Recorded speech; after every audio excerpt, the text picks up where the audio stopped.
नमस्कार दोस्तों, मैं हूं आपका दोस्त विमल कुमार छाजेड़ एडवोकेट।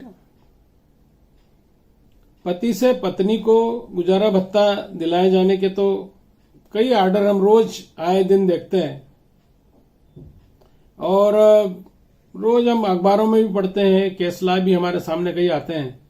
पर ये एक विशिष्ट मामला उच्च न्यायालय मुंबई की बेंच औरंगाबाद के समक्ष आया। WP नंबर 2527/2021 2021 लेटेस्ट ही मामला है। इसमें इस केस में इस WP में ऑनरेबल हाई कोर्ट ने कहा कि पति भी पत्नी से गुजारा भत्ता प्राप्त करने का अधिकारी है। पूरा मामला क्या है, ये जस्टिस भारती डोंगरे मैडम ने 26 फरवरी 2022 को ये निर्णय दिया। दोस्तों, भाग्यश्री विरुद्ध जगदीश का केस था। पूरे केस के इफेक्ट में आपको बताऊंगा। उसके पहले मेरा आपसे अनुरोध है कि यदि आपने मेरा चैनल अभी तक सब्सक्राइब नहीं किया, सब्सक्राइब करें, लाइक करें, शेयर करें। दोस्तों, भाग्यश्री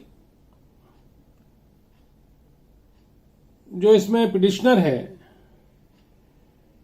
उसके हस्बैंड ने और दोनों के बीच में भाग्यश्री ने जॉइंट सिविल जज सीनियर डिवीजन नांदेड़ के यहां पर डिवोर्स पिटिशन लगाई थी।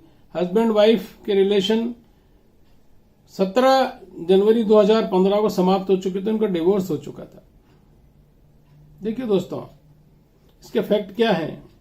17 अप्रैल 92 को उनकी शादी हुई। पत्नी ने तलाक के लिए आवेदन हिंदू विवाह अधिनियम 1955 की धारा 13 के तहत दिया और उनका तलाक की डिग्री उनकी पारित हो गई। डिग्री पास हो चुकी। दोस्तों, इसमें ना तलाक की डिग्री मिल चुकी है। डिग्री होने के बाद इसमें पिटिशन लगी। पति ने क्लेम किया कि परमानेंट मुझे गुजारा भत्ता दिलाया जाए मेरी पत्नी से 15,000 रुपए। धारा 25 हिंदू विवाह अधिनियम 1955 के तहत आवेदन दिया और उन्होंने कहा कि मेरी पत्नी MA BEd है, कॉलेज में नौकरी कर रही है, उसने डिग्री ली है, तब मैंने पूरा काम किया। वो जब पढ़ाई कर रही थी तब मैंने पूरा घर संभाला और मैंने उसको पूरा सपोर्ट किया। आज मेरे पास कोई साधन गुजारा करने का नहीं है। मैं और शारीरिक रूप से भी मैं कमजोर हूं। ऐसी स्थिति में मुझे मेरी पत्नी से दिलाया जाए गुजारा भत्ता। तो देखिए अब यहां पर स्थिति क्या होगी दोस्तों कि तलाक ले लिया इन्होंने। तो तलाक के बाद ये स्थिति हो गई कि पति के पास कोई चल अचल संपत्ति नहीं थी, कोई काम भी नहीं था, उसकी हेल्थ साथ नहीं दे रही थी। पत्नी 30,000 रुपए कमा रही थी, उसके पास अचल संपत्ति भी थी। तो धारा 24 और 25 हिंदू विवाह अधिनियम 1955 के तहत आवेदन दिया।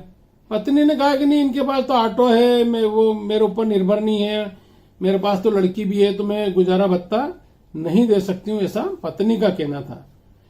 किंतु यहां पर मामला देखिए, उसने जो पति है उसने फाइनल डिसीजन होने के पहले अंतरिम भरण पोषण की भी मांग कर ली। अंतरिम भरण पोषण भी स्वीकृत हो गया और अंतिम भरण पोषण प्राप्त करने के लिए गिरफ्तारी वारंट वसूली हेतु भी प्राप्त हो गया। और ये भी निर्देश हो गए कि जो पत्नी है उसके कॉलेज से वेतन से पैसा काटा है, जाके पति को दिलाया जाए।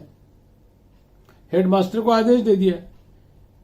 इस कारण इस रिट में ये मामला रिट में आया, क्योंकि एक तरफ डिवोर्स हो गया था। डिवोर्स होने के बाद, डिवोर्स की डिग्री होने के बाद भी पति ने पत्नी से गुजारा भत्ते के लिए आवेदन दिया। तो यहां पर बड़ा लीगल पॉइंट आया कोर्ट के सामने। कोर्ट ने सुप्रीम कोर्ट के कई जजमेंट्स का भी हवाला दिया। चंद्र धवन वर्सेस जवाहरलाल धवन का भी केस का हवाला दिया। और एट एनी टाइम धारा 25 में कहा गया कि तलाक के बाद भी एट एनी टाइम, मतलब यदि पति चाहे तो या पत्नी चाहे तो, यहां दोनों शब्द यूज किए हैं। तो यहां उसने एट एनी टाइम का उपयोग करके उसने डिवोर्स के बाद भी मेंटेनेंस के लिए आवेदन लगा दिया। तो ऑनरेबल हाई कोर्ट में जब पत्नी भाग्यश्री ने पिटीशन लगाई तो ऑनरेबल हाई कोर्ट ने कहा कि मामला अभी कोर्ट में पेंडिंग है। 24 का आवेदन स्वीकार हुआ है, 25 का भी कोर्ट में पेंडिंग है।